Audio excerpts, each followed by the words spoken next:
The Galactic Council chamber was silent, more silent than it had been in thousands of cycles. Dozens of alien races sat in a wide circle, their eyes fixed on the massive star map floating in the air. At the center of the map was a small yellow system, weak, distant, and unimportant to most of the galaxy. It was called Sol, the home of humans. For many races, humans were still new. They were loud, emotional, and unpredictable. They fought each other often, yet somehow survived every disaster they created. Now, they were facing something much worse. A powerful alien empire had issued a challenge, a simple test of strength: send your fleet or be erased. Everyone in the council expected the same thing. Humans would panic. They would send everything they had. Hundreds of ships, maybe thousands. That was how young species behaved. The council waited. Scanners were active. Every screen watched the edge of the system. Then something appeared. Only one signal. A single human ship entered the contested zone. No fleet followed. No backup arrived. Just one ship.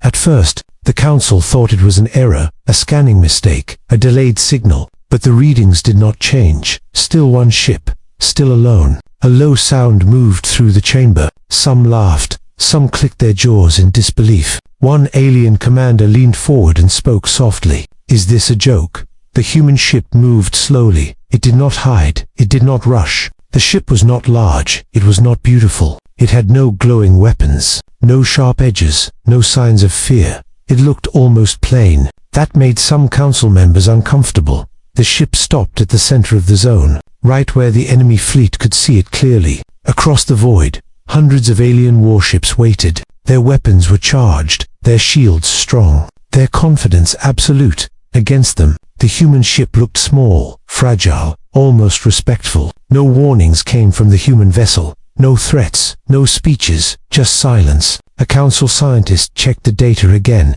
then whispered, "This ship is not armed like the others." Another voice answered, "Then why send it?" The question had no answer. As the seconds passed, something strange happened. Sensors began to act oddly. Energy readings shifted. Space around the human ship looked wrong. Not broken, not damaged, just wrong. The human ship did not glow brighter. It did not power weapons. Instead, it seemed to sink into the space around it, like it was becoming part of it. A cold feeling spread through the council chamber. Laughter stopped. Mocking voices went quiet. One elder race member leaned back slowly, eyes wide. "This is not a scout."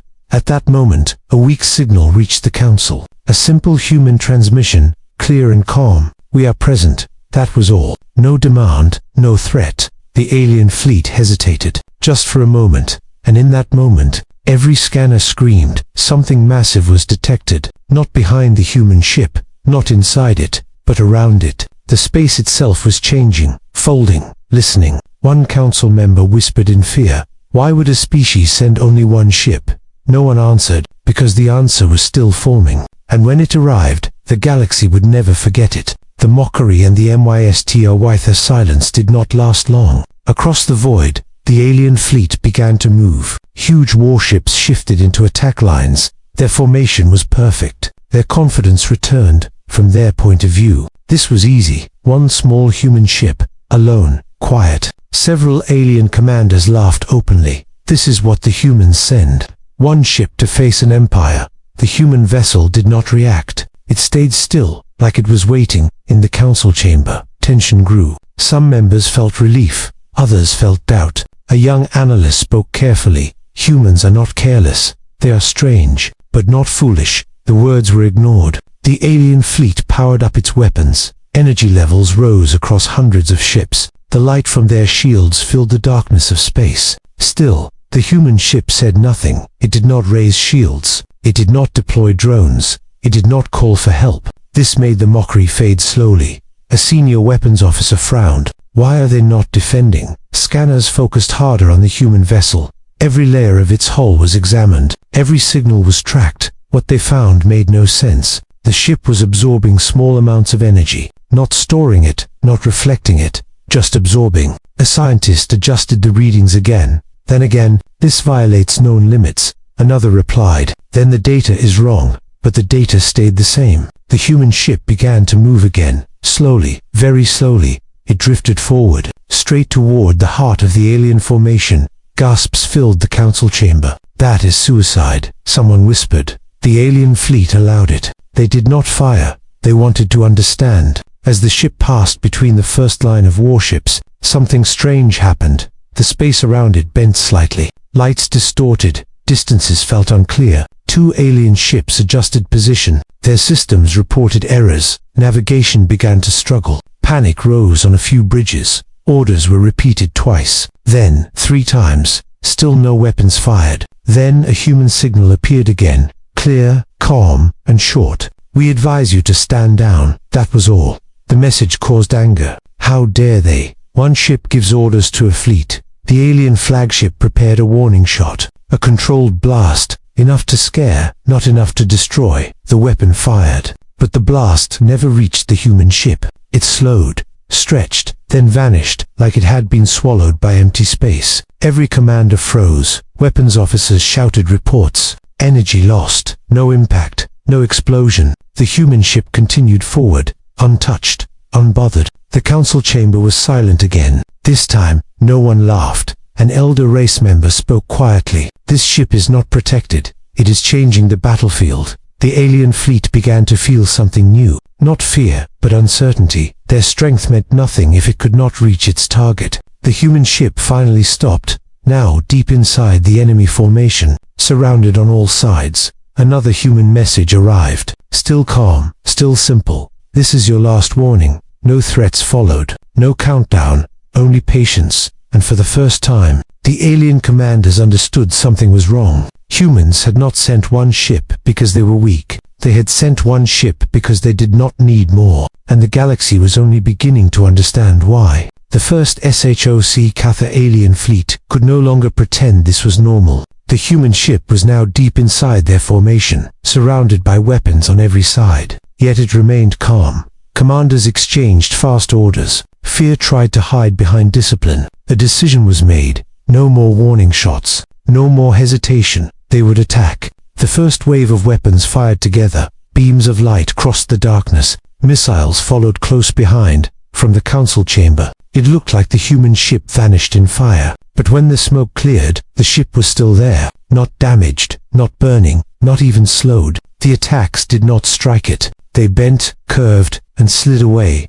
Some vanished. Others returned to empty space. Weapons officers shouted in confusion. Weapons ineffective. Target unreachable. More fire followed. Stronger this time. Enough to shatter moons. Again, nothing happened. The human ship drifted forward, silent, untouched. Space itself seemed to move around it, like water around a stone. A council scientist spoke with shaking voice. "This is not shielding. This is control." Inside the alien fleet, systems began to fail. Target locks broke. Sensors showed impossible angles. 2 warships collided gently, their crews confused, their navigation lost. Panic spread faster than orders. The human ship stopped moving. Right at the center of the chaos, for the first time, it changed state. The space around it darkened, stars dimmed, soundless waves moved outward.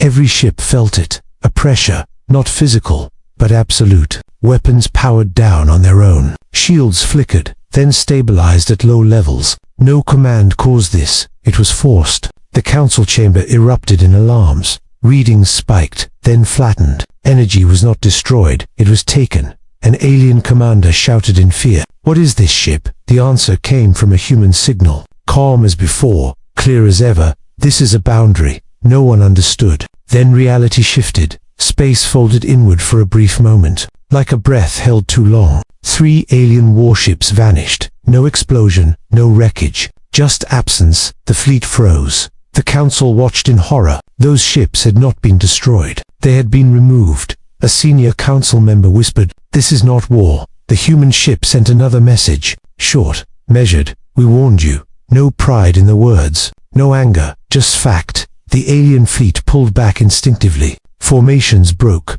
Confidence shattered. For the first time in recorded history, a fleet feared a single ship inside the council chamber. Silence ruled again.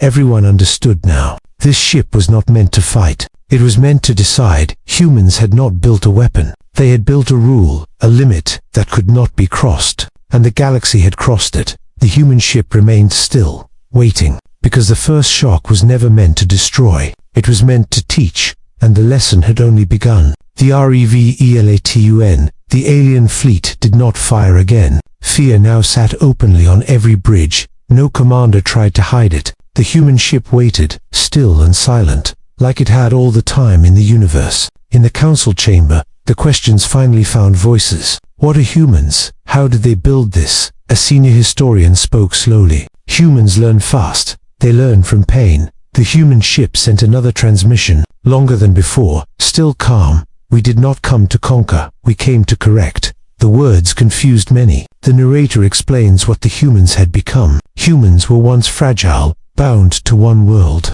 limited by fear and time. They fought wars. They lost millions. They almost destroyed themselves. From those mistakes, they learned control, not just of machines, but of restraint. While other races chased bigger guns, humans chased understanding. They studied space not as distance, but as structure. They learned where it could bend, where it could break, and where it must never be pushed. The human ship was the result. It was not a battleship. It was a stabilizer, a machine built to enforce natural limits. It did not attack targets. It corrected violations. The alien fleet had violated something basic: expansion without balance, power without care. The ship responded automatically, not with anger, but with precision. A human voice continued. We learned this the hard way. Images appeared on council screens. Human cities in ruins, stars burning too close, space torn open, mistakes paid for in blood. We survived because we stopped. We survived because we learned when not to act. The alien leaders felt something unfamiliar: shame. Their empire had never stopped, never slowed. Now they faced a species that had. The human ship began to glow softly, not with power, but with clarity. Space around it stabilized. Systems stopped failing. Weapons remained locked. The ship was not threatening now. It was explaining. A final message reached the fleet. We will leave, but this boundary will remain.